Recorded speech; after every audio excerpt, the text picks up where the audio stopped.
Narela zone के अंतर्गत आने वाले वार्ड नंबर 3 अलीपुर में आज डीसी का दौरा हुआ। आपको बता दें कि नरेला जोन से डीसी ने आज अपने इस क्षेत्र में दौरा किया, जिसमें कि डीसी के आने से पहले पूरे एरिया में सफाई कर्मचारियों ने काफ़ी अच्छी तरीके से सड़कों पर सफाई कर दी थी। हालांकि यहाँ तक कि सभी गलियों में ठीक तरीके से झाड़ू लगा दी और साथ ही रोड के दोनों तरफ सफ़ेद पट्टियाँ तक लगा दी थी। लेकिन जब डीसी साहब अपने रूट से दूसरे रूट पर यानी अलीपुर के शिव मंदिर के पास पहुंचे तो वहां पर उन्होंने रुक कर दौरा किया तो जो नालियां हैं वो ओवरफ्लो हुई थी और इसमें काफ़ी गंदगी थी, जिसको देख डीसी भी कहीं ना कहीं भड़के। हालांकि जब डीसी का दौरा था तो उससे पहले और जगह तो साफ़ सफाई कर दी अपने दिखावे के लिए, लेकिन यहाँ पर साफ़ सफाई करना भूल गए। डीसी ने खुद खड़े होकर यहाँ की सफाई की। साथ ही आपको बता दें कि अलीपुर में जो एग्रीकल्चर लैंड है उस पर भी कई मकान बन रहे थे, जिसका भी दौरा उन्होंने किया। साथ ही आप देख सकते हैं कि काफ़ी बड़ा मकान यहाँ पर बनाया जाता है। इसके बारे में भी जानकारी ली कि इस मकान को बनाते समय इसमें परमिशन ली थी कि नहीं। उसके बाद डीसी ने अलीपुर के प्राइमरी स्कूल में दौरा किया। साथ ही प्राइमरी स्कूल में भी काफ़ी अच्छी व्यवस्था यहाँ पर की गई थी। इस प्राइमरी स्कूल में सभी शौचालय को साफ़ सुथरा बिल्कुल नए की तरह क्लीन कर दिया और साथ ही जो पेड़ हैं उनकी भी कहीं ना कहीं छटाई कर दी।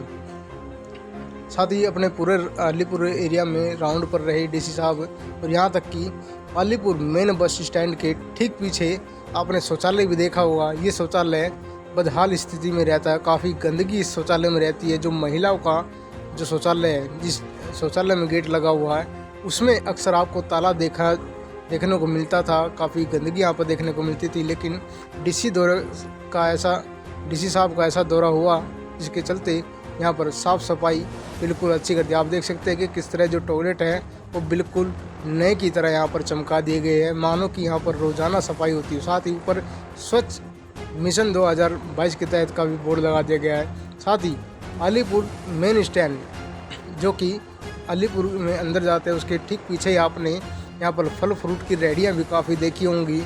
यहाँ पर हमेशा एक्रोचमेंट रहती थी, काफ़ी भरा रहता था, कई रेहड़ियाँ यहाँ पर लगती थी, खाने पीने का सामान यहाँ पर बिकता था।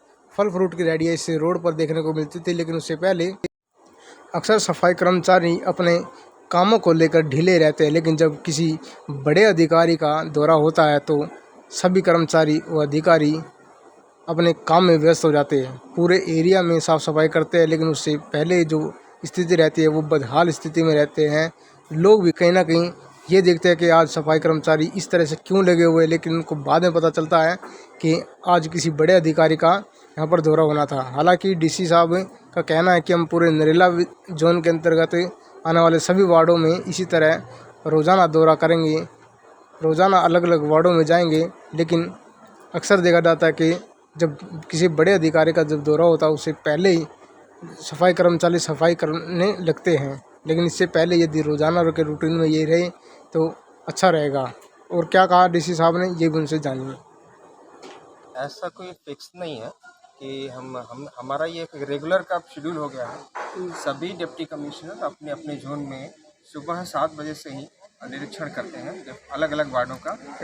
हर वार्ड में एक दिन जाते हैं, चेक करते हैं सारी व्यवस्थाएं, सफाई से रिलेटेड, स्कूल से रिलेटेड और जो भी हॉस्पिटल से रिलेटेड, जो भी आपका ड्रेन्स हैं, इन सब से रिलेटेड जो है निरीक्षण करते हैं और हम रोज़ इसका रिपोर्ट कमिश्नर साहब को भेजते हैं।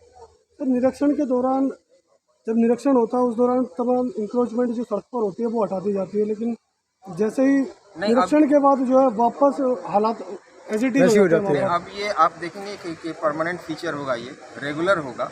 पहले महीने में कभी एक बार होता था, पर अब ये रोज़ का रूटीन है। तो इसलिए जब हम कार्रवाई शुरू करेंगे रेगुलर तो अपने आप ही लोग धीरे धीरे से हटने लगे। अधिकतर आप ये देखेंगे कि 15-20 दिन के अंदर ही आपको चेंजेस नजर आने शुरू। सर काफ़ी लोगों ने कंप्लेंट की है, लेकिन उस कंप्लेंट पर कोई भी कार्रवाई नहीं की जाती। कौन सी कंप्लेंट? सर मैंने भी की है 2 कंप्लेंट, फिर आपके एक्सेसिव हुए हैं, लेकिन उसके बाद कोई कार्रवाई नहीं की गई। नहीं, अब आपको एक्शन मिलेगा।